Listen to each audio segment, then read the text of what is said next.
Halo semua, selamat datang di channel Sound Dignity bersama dengan saya Sebastian yang seperti biasa akan sharing info dan racun mengenai dunia personal audio, baik itu audio portable ataupun desktop audio. Jadi kalau kalian tertarik, nggak perlu ragu lagi untuk subscribe, nyalakan tombol notifikasi serta follow juga Instagram kita di Sound Dignity agar kalian tidak ketinggalan update-update terbaru mengenai dunia audio portable dan desktop audio.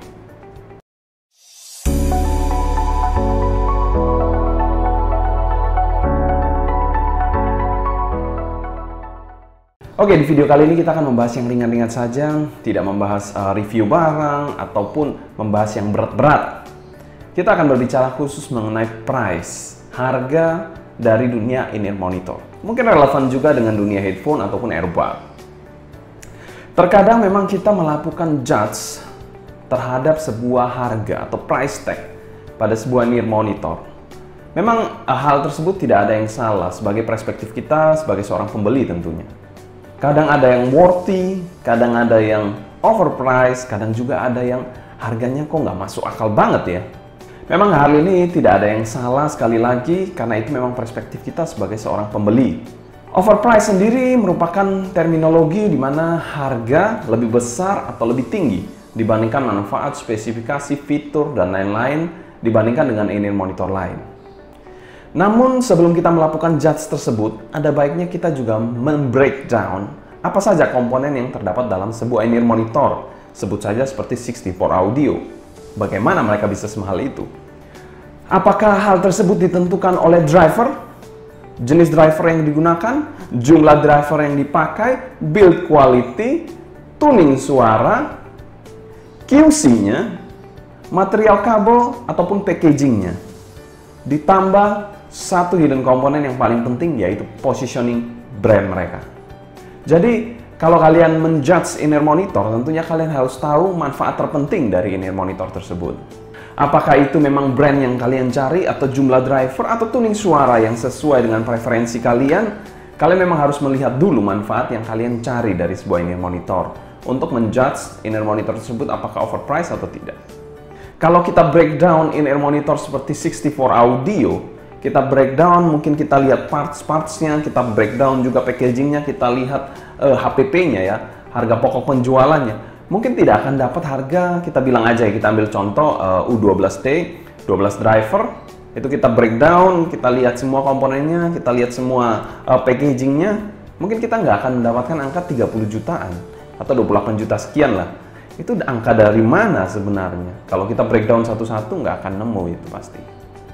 Kalau gua menilai in-ear monitor 64 audio U12T dari spesifikasinya aja, mungkin gua akan melihat, oke, in-ear monitor ini 12 driver memang bagus, tapi apakah nggak overpriced di harga segituan? Karena banyak tuh in-ear monitor dari negara lain yang memproduksi lebih banyak drivernya, tapi dengan harga yang lebih murah mungkin. Tapi memang kembali lagi, kalian harus melihat manfaat dari pembelian kalian. Apakah kepada brand positioning yang kalian tuju dari 64 audio, historical value-nya dari brand-brand yang pernah digunakan oleh artis-artis dan lain-lain, resell value-nya, jadi kalian menjual kembali dengan harga yang cukup tinggi juga tentunya. Dan yang terakhir yaitu adalah QC yang bisa diandalkan dan reliable. Di mana kita tahu QC itu merupakan salah satu komponen juga yang sangat mahal selain hidden komponen dari brand positioning.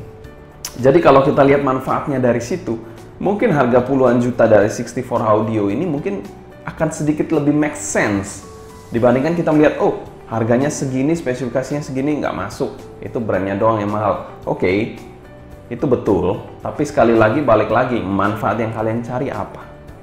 Jadi kalau kita menilai in-ear monitor, sebut saja seperti 5 driver, harga 15 jutaan seperti Campfire Andromeda, dibandingkan dengan 5 driver di harga 5 jutaan seperti Blessing 2, mungkin dari kita yang spec minded ataupun mencari SQ yang maksimal, 5 juta 5 driver dari Blessing 2 akan sangat menarik dan menurut kita akan worthy. Begitupun kita melihat 5 driver 15 juta dari Campfire Andromeda sebagai sesuatu yang overpriced. Tapi balik lagi, kalau memang kalian mencari manfaat yang lain seperti brand, QC, dan lain-lain, mungkin melihat dari Campfire ini akan dari perspektif yang berbeda tentunya. Dan melihat harga Campfire ini merupakan harga yang cukup worthy. Karena memang kalian mengincar brand positioning ataupun hal-hal lain. QC, brand positioning, build material, ataupun negara pembuatnya sekalipun. Dan hal ini tentunya nggak akan ada habis-habisnya, karena setiap dari kita punya perspektif yang berbeda-beda dalam menilai sebuah in-ear monitor dengan preferensi kita masing-masing. Jadi jika harga sebanding dengan tujuan dan manfaat yang kita terima, tentu akan terjadi penjualan.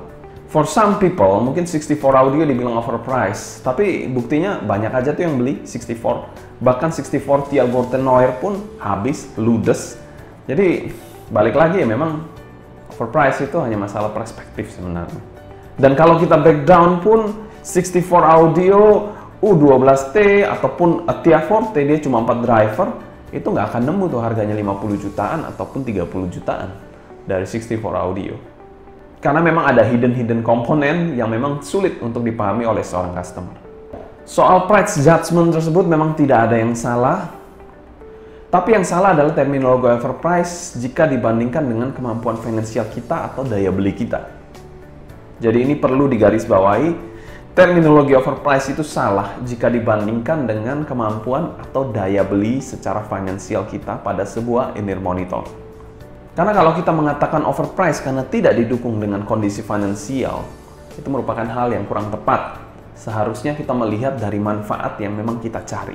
Karena ada yang memang mencari spek, ada yang mencari suara, ada juga yang mencari brand, ada juga yang mencari build, ada juga yang mencari negara pembuatnya dari mana. Itu memang tergantung dari tujuan pembelian kita dari sebuah in-ear monitor. Jadi sebenarnya tidak ada in-ear monitor yang mahal ataupun murah. Yang ada hanyalah in-ear monitor yang mampu atau tidak mampu kita beli. Yang suka ataupun kita tidak suka. Simpel itu. Mohon maaf jika ada salah kata ataupun salah ucapan. Sekian dulu untuk sharing kali ini. Saya Sebastian dari Sound Dignity pamit undur diri. Sampai jumpa di video berikutnya. Happy listening, stay healthy, and ciao.